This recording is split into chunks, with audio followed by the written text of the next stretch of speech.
LPG gas जिसे हम बोलते हैं, जो घरों में खाना बनाने के भी काम आती है, रेस्टोरेंट में, इंडस्ट्री में, तरह तरह से लोग इसका इस्तेमाल करते हैं। एलपीजी सिलेंडर का, गैस का, इसकी देश में भारी किल्लत हो गई है। दिल्ली के अंदर ऑक्सीजन की कमी हो रही है। पूरे देश के अंदर इस वक्त बिजली कोयले की कमी की वजह से हो रहा है। इन्होंने कहा कि एक बुलेट ट्रेन चालू करेंगे, इसमें एक आदमी को किराया कितना देना पड़ेगा, और मेरी जो गुना भाग दिखाती है कि इस ट्रेन में मुंबई से अहमदाबाद तक यात्रा करने के लिए एक तरफ का एक आदमी का 75,000 रुपए का किराया होगा।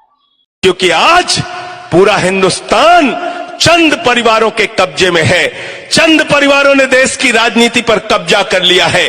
पूरब से लेकर पश्चिम तक, उत्तर से लेकर दक्षिण तक चंद परिवारों का देश की राजनीति पर कब्जा है।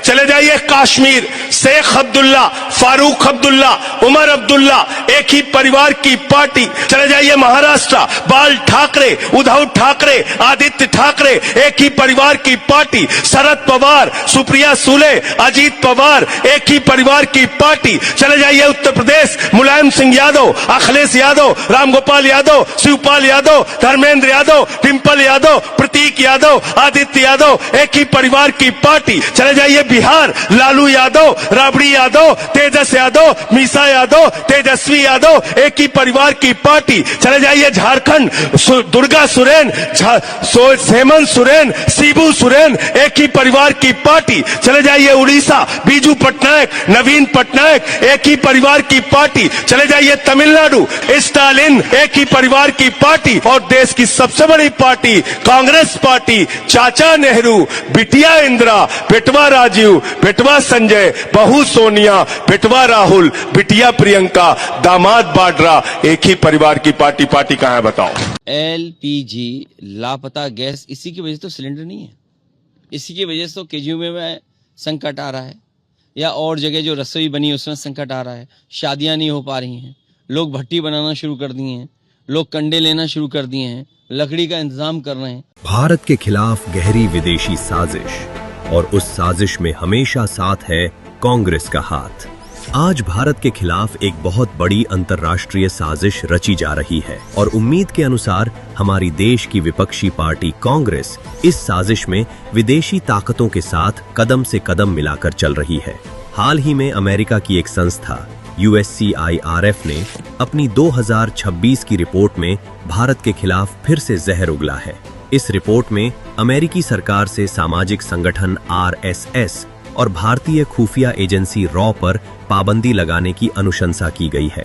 अब किसी विदेशी संस्था ने भारत की संप्रभुता पर टिप्पणी की और कांग्रेस न उछले, ये हो ही नहीं सकता। जैसे ही ये रिपोर्ट आई, कांग्रेस ने बिना सोचे समझे इसे अपने आधिकारिक हैंडल से शेयर कर दिया और बैन लगाने की मांग शुरू कर दी।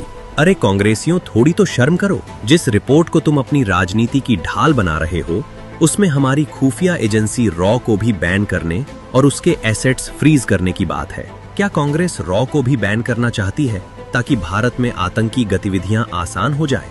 इसके अलावा यही USCIRF जब अमेरिका में हिंदू मंदिरों पर हमले होते हैं तो चुप्पी साध लेती है।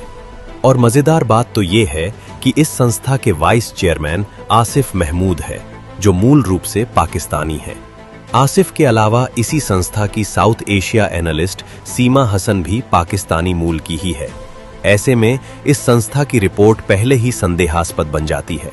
दरअसल USCIRF की ये कोई पहली भारत विरोधी रिपोर्ट नहीं है। इससे पहले भी इस संस्था ने अपनी कई रिपोर्ट में भारत की विकृत और चुनिंदा तस्वीर पेश की है, और निष्पक्ष तथ्यों के बजाय संदिग्ध स्रोतों और वैचारिक नैरेटिव रिपोर्ट बनाई है। अब आप खुद सोचिए, एक ऐसी संस्था जिसमें पाकिस्तानी मूल के लोग भरे हुए हैं, वो संस्था कभी भारत का भला चाहेगी? उनका तो सपना ही है कि भारत कमजोर हो। लेकिन शर्मनाक ये है कि मोदी विरोध में अंधी कांग्रेस देश को कमजोर करने के लिए हमेशा मौके की तलाश में रहती है। पाकिस्तानियों के एजेंडे को हवा देने वाली कांग्रेस अब खुलकर पाकिस्तान के साथ मिलकर वैश्विक पटल पर भारत को बदनाम और कमजोर करने पर तुली हुई है। दोस्तों, ये कोई इत्तेफाक नहीं है। अगर आप इतिहास के पन्ने पलटेंगे तो कांग्रेस का चेहरा और भी काला नजर आएगा। ये वही पार्टी है जो अपनी हार की खीज में देश को ही बदनाम करने निकल पड़ती है। इनका एंटी इंडिया ट्रैक रिकॉर्ड बहुत लंबा रहा है। साल 2023 में राहुल गांधी कैम्ब्रिज यूनिवर्सिटी में जाकर कहते हैं कि भारतीय लोकतंत्र खतरे में है। कांग्रेस नेता मणिशंकर अय्यर पाकिस्तानी टीवी पर जाकर गुहार लगाते हैं कि मोदी को हटाओ, तभी भारत पाकिस्तान की बातचीत शुरू होगी। हमें ले आइए, इनको हटाइए। अच्छा, तो इनको तो आप ही हटा सकते हैं। तो इनको तो आप ही हटा सकते हैं। हाँ, हम हटाएंगे, लेकिन तब तक जरा आपको भी इंतजार करें। इसके अलावा खुद सोनिया गांधी जिस फोरम ऑफ डेमोक्रेटिक लीडर्स जैसी संस्था से जुड़ी रही हैं, उसे भारत विरोधी जॉर्ज सोरोस फंडिंग देता है। कांग्रेस के ओवरसीज अध्यक्ष सैम पित्रोदा जब पाकिस्तान जाते हैं तो उन्हें वहां घर जैसा लगता है। I've been to Pakistan and I must tell you, I felt at home. और भारत में आकर वे यहाँ के लोगों के रंग और विविधता का अपमान करते हैं। हद तो तब हो गई जब मुंबई हमले का मास्टरमाइंड आतंकी हाफिज सईद खुलेआम कहता है कि मोदी सरकार को हटाओ और कांग्रेस को लाओ। जब दुश्मन देश का आतंकी कांग्रेस की जीत की दुआ मांगता है तो समझ जाइए कि कांग्रेस की नीतियां किसके पक्ष में हैं। राहुल गांधी अमेरिका में इल्हान उमर से मिलते हैं, जो हमेशा कश्मीर पर पाकिस्तान का पक्ष लेती है।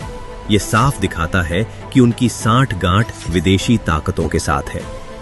कांग्रेस सोरोस फंडेड संस्थाओं की रिपोर्टों का हवाला देकर संसद में हंगामा करती है ताकि विदेशी इशारों पर भारतीय अर्थव्यवस्था को चोट पहुंचाई जा सके। इससे एक बात तो साफ होती है कि कांग्रेस का एजेंडा बिल्कुल साफ है कि देश की संप्रभुता पर जब भी हमला हो तो उसकी रक्षा की जगह देश के साथ विश्वासघात करो।